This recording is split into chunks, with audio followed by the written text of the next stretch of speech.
Assalomu alaykum hammaga. Bugun 24-may haftalik tahlil videoda sizlarni ko'rib turgandan xursandman. Demak, dollar indeksidan boshlaymiz. Dollar indeksi 1 oylik time frame'da balanced price range, ya'ni BPR dan reaksiya olib turganini ko'rishimiz mumkin. Lekin haftalikda bo'lsa, mana tushuvchi imbalansdan reaksiya olib turganini guvohi bo'lamiz. Bu yerda biza sell saytlarimizni chizib qo'yadigan bo'lsak, sell site va buy side chizamiz. Hop, e'tibor beramiz. Shu imbalans narxi sell sidegacha tushirib yuborishi mumkin yoki narx dailyda mana bu imbalansdan tepada yopiladigan bo'lsa,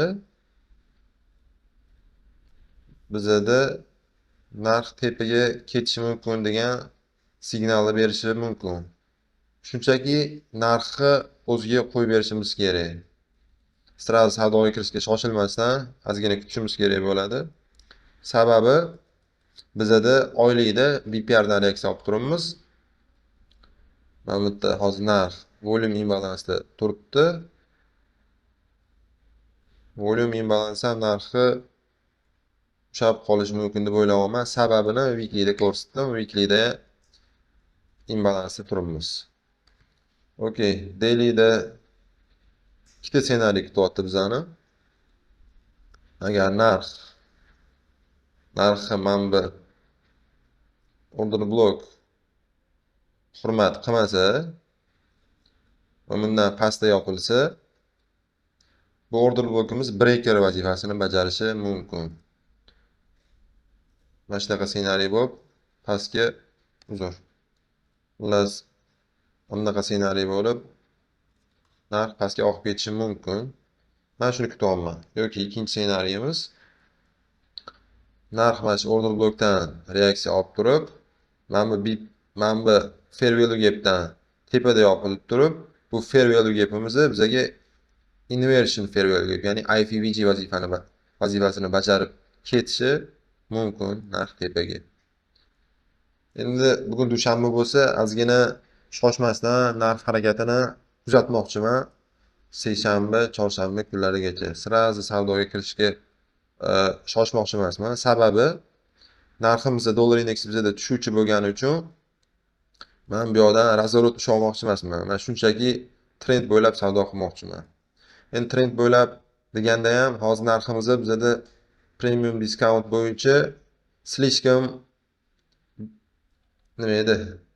Discountda, ya'ni sel oladigan joyda emas. Agar narximizni premiumga chiqadigan bo'lsa, mana premiumda ham bizda qiziq zonalar borda belgilab qo'yamiz. Agar narx mana shularga chiqadigan bo'lsa, qo'rqmasdan sel ko'rsa bo'ladi. Bu hozir bir narsa deyish qiyin, shunchaki kuzatish kerak. Okey, endi shuni korrelyatsiyasida biz yevroni ko'ramiz. Yevroda narximizni xuddi shunaqa BPR dan reaksiya olib turibdi 1 oylik time frame'da. Haftaligiga o'tadigan bo'lsak, haftalikda ham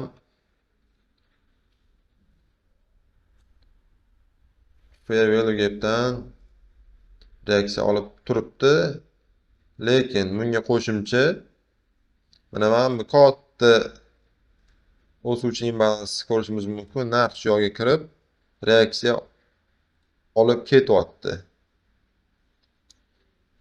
Dollar indeksida ham xuddi shunaqa holat edi, e'tibor bergan bo'lsanglar.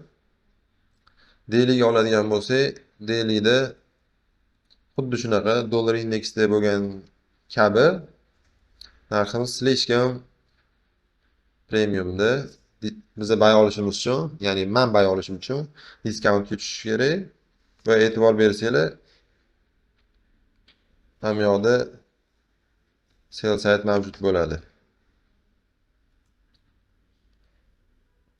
Kichkina time frame'da sell side mavjud. Agar narx mana shu sell side'ni oladigan bo'lsa va ham yoqda discount zonaga tushadigan bo'lsa, buy kursi bo'ladi. Atak menda hozir ideya ham bor. Bu ideyamizni mana bu order blokdan sell sitegacha ko'rsa ham bo'ladi deb o'ylayapman, lekin bu riski sal kattaroq bo'ladi. Sababi retracement ishlayapmiz, lekin bunga qo'shimcha bizda sales dastga tasdiqlar bor. Oylik BPR, haftalik fair value gap va daily order block hamda sell site.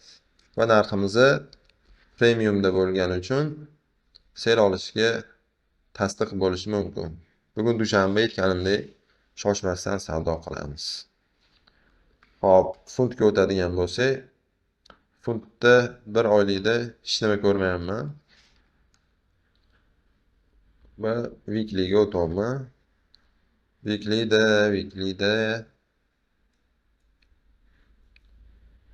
Weeklyda men bu inversiyani belgilasa bo'ladi. Bir haftalikda va o'zimizga yaqin imbalansni belgilaymiz. O'suvchi imbalans haftalikda. E'tibor beramiz. Dollar indeksi hozir inversion fair value gapda turibdi.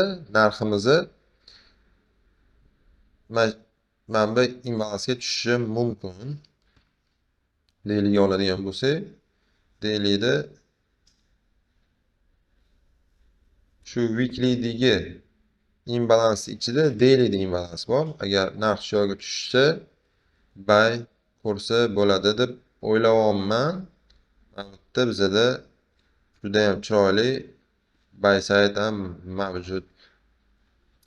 E'tibor beramiz, narx mana bu imbalansga tushmasligi mumkin.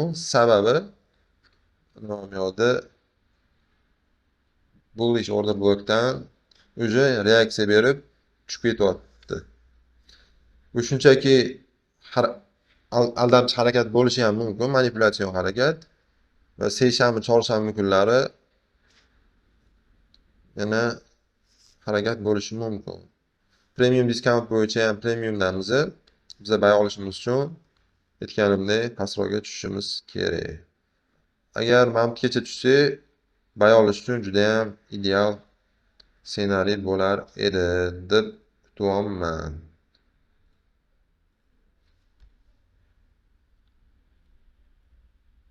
E'tibor beramiz. Hozircha shu bunaqa toza price action bo'lmayapti. Hop, hammamizni sevimli tillamiz. Tillada oylik time frame'da mart oyidagi candle shunaqa yopilsa, ham yoqda bizda imbalans mavjud bo'ladi bir oylikda. Hozircha mavjud emas. Men chizib qo'ydim. Ham yoqda ham fair value gap va monthly bullish order block. Haftalikda bo'lsa, haftalikda ham yoqda ham fair value gap va bullish order blockda turibmiz. E'tibor beramiz. Narx shu yoqqa tushganda bizda oylikda nima bor edi? Oylikda emas, dailyda ko'raylik. E'tibor beramiz. Weekly time frame'da 1.29-40 o'yinlarida bizda juda ham chiroyli fair value gap va order block zonasiga to'g'ri kelyapti. Weekly bilan daily bitta joyga to'g'ri kelyapti. E'tibor beramiz, agar narx shu yoqqa tushadigan bo'lsa, mana bu all time high'dagi buy side juda ham chiroyli ko'rinib turibdi. Lekin narx bu yoqqa tushmasligi mumkin. Sababi hozir nima bu fair value gapdan narx reaksiya olib turganini ko'rishimiz mumkin. Agar ideal bo'lardi, shu fair value gapdan narx pastda mana bu shaklda yopiladigan bo'lsa, buni inversion fair value gap qilib pastgacha kelsa ideal ssenariy bo'lar edi deb o'ylayapman. Shunaqa gap. Hozircha Mana bu yoqda endi volume imbalance nimadirlar bor. Endi buni ham chizib qo'yaveramiz. Va bitta premium diskount tortib ko'ramiz. Narximizni biza bay olishimiz uchun e'tibor beringlar. Premium diskountda o'sha aytganimdagi 1.29.50 atrofidagi fair value va order blokdan pastda ko'rinyapti. Agar bay olmoqchi bo'lsam, men 0.50 ni pastdagi fair value va order blokdan olaman. Lekin paka sel olmayman tilida, menimcha. Video foydali bo'lgan bo'lsa, like, komment ayamanglar. Videoni trader tanishinglarga jo'natib qo'yinglar. Sog' bo'linglar. Ehtiyot bo'lib savdo qilamiz, lekin nima deydi, imkoniyatlar juda ko'p ko'rinyapti bu haftaga bozorda. Hammaga omadli savdo tilayman.